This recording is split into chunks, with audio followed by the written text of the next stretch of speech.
ay who made Rizal our foremost national hero and why. So, di ba, natalakay na sa ibang talakayan kung bakit nga ba naging national hero si Rizal. So ngayon ay matutukoy natin kung bakit nga ba naging national hero si Rizal at kung bakit siya yung pinili na maging national hero. So, para sa inyo, pero bago tayo dumako kung paano naging foremost national hero si Rizal ay titingnan muna natin kung ano nga ba o sino nga ba yung hero. So, maaari niyo bang basahin? According to Webster's New International Dictionary of the English Language, a hero is a prominent or central personage taking an admirable part in any remarkable action or event. A man honored after death by public worship because of exceptional service to mankind. So, di ba? Si Rizal is unquestionably the greatest hero and martyr of our nation. The day of his birth and the day of his execution are fitting commemoratively by all classes by the nation. So, di ba, masasabi natin na si Rizal ay matatawag talaga ng hero because according nga sa definition na to, a man honored after death by public worship because of his exceptional service to mankind. So, isasalensay ko sa inyo kung bakit nga ba tinaguri ang the foremost national hero si Rizal. Di ba kung naalala ninyo na nung bata pa lamang ay si Rizal ay meron na talaga siyang pagmamahal sa kanyang sariling bayan. Mas inuunan niya ang kapwa niya, Pilipino, ang kapakanan ng kanyang bansa sa mga kamay ng mga Espanyol. Di ba kung mapapansin ninyo, si Rizal ay nag-aral sa ibang bansa. Pumunta siya sa Berlin, sa iba't ibang dako at iba't ibang parte ng Europa upang mag-aral at doon niya din isinulat ang dalawa niyang nobela, El Filibusteris, ay no limitangere at El Filibusterismo. Sinasabi na si Rizal daw ay isang fit o kumbaga siya yung talagang dapat na maging foremost national hero because na si Rizal ay isang diba?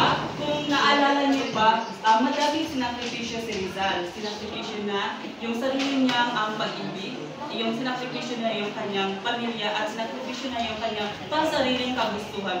Kung susumakin natin, maaaring magpahanggang ngayon ay hindi natin makikilala si Rizal kundi sa mga sakripisyong kanyang ginawa. Maaaring si Rizal noon, kung hindi niya inuuna ang kapakanan ng bansa natin at ng kapwa na Pilipino, ay maaaring nasa rehas pa rin tayo at kamay ng mga mapang-abusong mga mananakop tulad na Espanyol. Si Rizal ay sabi pa nga ng mga bigoted Spaniard in Spain and in the Philippines, Rizal was the most intelligent, most courageous, and most dangerous enemy of reactionaries and tyrants.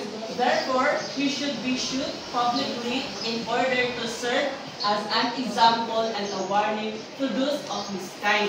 Diba, kung mapapansin nyo, malaki talaga yung epekto, yung impact ng kanyang dalawang nobela na El Filibusteris ay no limitangere at El Filibusterismo. Dahil dito ay minulat na ni Rizal ang mata ng ating mga kababayan, pati na rin ang mga mapang-abusong mananakot tulad ng mga Espanyol. Hindi naman sinasabi na dahil sa kanyang mga nobela ay yung pananaw ni Rizal ay tumutiligsa na siya sa simbahang Katoliko. Kung hindi, sinasalaysay niya lamang kung ano yung tunay na nangyayari sa ating bansa. Tulad na lang ng pang-aabuso ng mga Friday, pang-aabuso ng mga Espanyol sa ating mga kapwa Pilipino na tinatawag nilang Indio.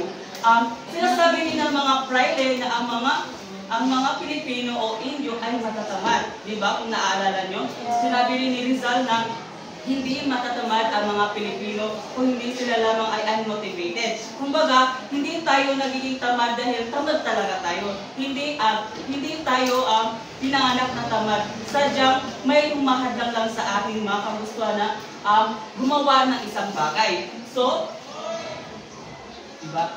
Dito naman, according to Ruth Blumentritt in 1897, not only Rizal the most prominent man of his own people, but the greatest man the Malayan race has produced. Diba sinabi ni Ma'am Sersonas nung nakaraang meeting natin na si Rizal is the greatest Malayan race has produced dahil tayo ay nagmula sa angka ng mga Malayan. So kumbaga, tayo talaga ay may dugong o kumbaga may halo at saka may pinagmulang mga Muslim. Kaya tayo ay tinawag na Malayan. So kumbaga, ang lahat ng mga tradisyon, paniniwala ay talagang nag-ugat sa mga Muslim. Ngunit yung pagsakop ng mga Espanyol sa atin sa 300 taon ay napalitan na ito. Ang mga paniniwala natin ay unti-unti nang nababago ang ating pananaw sa isang bagay ay unti-unti na rin nababago dahil sa pananakop ng mga Espanyol. So, bakit nga ba si Rizal ang tinaturi ang the foremost national hero? Bakit hindi si Andres Bonifacio? Bakit hindi si Emilio Aguinaldo? Meron ba kayong ideya? Kung bakit si Rizal nga ba ang tinaguri ang foremost national hero at bakit hindi si Andres Bonifacio? Diba? Okay, binibining Mary Grace Balmes. I think kasi diba yung mga yung ginawa na Rizal, hindi siya nagkipaglabang gamit ang mga yung armas o physically. Nagkipaglaban siya gamit ang papel at saka mga sulat. So ngayon, dahil doon, ay parang nabuka ang mga kaispan, nagigaya mga isip ng mga Pilipino. Kumbaga, yun yung nagsindi, kumbaga, na para dito, okay, di ba, si Andres Bonifacio, sila, di ba, bago nila ginawa yun, ay nagawa nila yung dahil din sa nobelang nabasa nila na isinulat ni Dr. Cesar. Kumbaga, siya talaga yung punot dulo ng lahat ng ginagawa ng mga tao, yung pagkakaisa ng mga tao para sa ating kalayaan. Okay? Napakagaling. Binigyan natin siya ng 5 bagsak. 1, 2, 3, go! 1, 2, 3, 4. It is said that pen is mightier than a sword.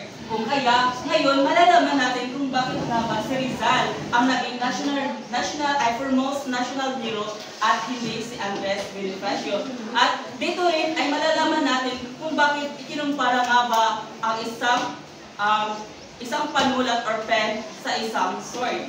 So, according to Rafael, stated a case of Rizal versus Bonifacio. Rizal should be a source of pride and satisfaction to the Filipinos to have among their national heroes of such excellent qualities and merits which may be equal but not surpassed. So, di ba kung mapapansin ninyo, madaming impact ang nagawa si Rizal. From the monuments, from the names, at of course from the streets na pinangalan kay Rizal. Hindi lamang si Rizal hindi lamang ang mga taong bayang Pilipino ang natudyok na maging foremost national hero si Rizal, kundi pati na rin ang mga banyagang tao na kanya nakasalamuha. Tulad nila ni Prof. Blumentritt, at saka yung mga naging kasamahan niya sa Europa. Dahil alam nila kung gaano ang pamamalakad ni Rizal. Sabi pa nga nila, Rizal is the greatest leader that the Filipino people never had. Kasi sa mga nagawa ni Rizal ay nagkaroon talaga ng malaking impact. Diba sinabi kanina ni Miss Balmes na dahil sa dalawang nobela ni Rizal ay si Andres Bonifacio ay nakipaglaban para sa ating kalayaan. So kung susumahin, naging instrumento lamang si Bonifacio sa mga Kumbaga, ang ginawa ni Rizal na nobela ay epekto lamang sa ginawang pakikipaglaban ni Bonifacio, sapagkat hindi pa man si Bonifacio nagkaroon ng katipunan o pagsusulong na makikipaglaban, ay nagkaroon muna si Rizal ng kanyang nobela na kung saan napukaw ang kanilang isip at damdamin na lumaban para sa bayan. Diba, kung naaalala ninyo na si Andres Bonifacio ay ginawa niyang leader si Jose Rizal, ngunit hindi naman yun alam ni Rizal na siya yung maging leader nila. Diba? Kung naalala nyo yung na-exile si Rizal sa dapitan, maraming beses na maaari siyang tumakas, pero hindi niya ginayagan o hindi niya ginawa na tumakas kasi meron siyang paniniwala na kumbaga na if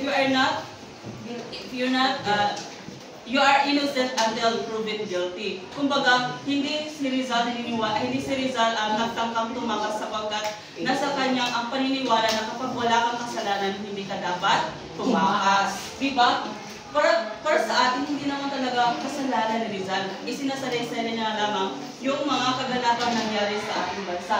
Ang mga pang-abusong Friday at napang-abusong mga Espanyol. Kung kaya, dito naman kay Bonifacio, it is true that the sword of Bonifacio was after all needed to shake the yoke of a foreign power. But it was only the consequences of the spiritual redemption through by the pen of Rizal. Diba? Sinabi ko na kanina na dahil sa mga gawa ni Rizal, lalo-lalo na ang nolititangere at el filibusterismo ay nagkaroon ng lakas ng loob si Andres Bonifacio na gumawa ng katipunan upang makipaglaban sa mga Espanyol para makamit ang ating kalayaan. So, sinabi din dito na, kumbaga, mas malaki ang ambag ni Rizal, o kumbaga, hindi lang ambag, parang something, mas malaki ang epekto ang nagawa ni Rizal sa taong bayan dahil sa kanyang mga nagawa. Kung mapapansin nyo, diba, sa iba't ibang bansa, na ang karaniwan sa kanilang mga national hero ay mga soldiers. Tapos, dito lang sa ating bansa, sa Pilipinas lang, ay sa Jose Rizal, hindi siya gumamit ng lahat, kundi mas ginamit niya ang kanyang papel at pluma upang makipaglaban sa mga Espanyol. Kaya masasabi natin na he is the foremost national hero that we never had. So, dito naman, para to answer the question why Rizal is our foremost national hero and why. So,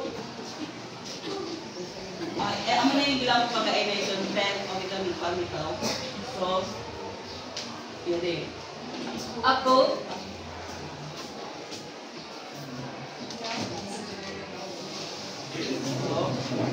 ito na yan, who made Rizal the foremost national hero of the Philippines?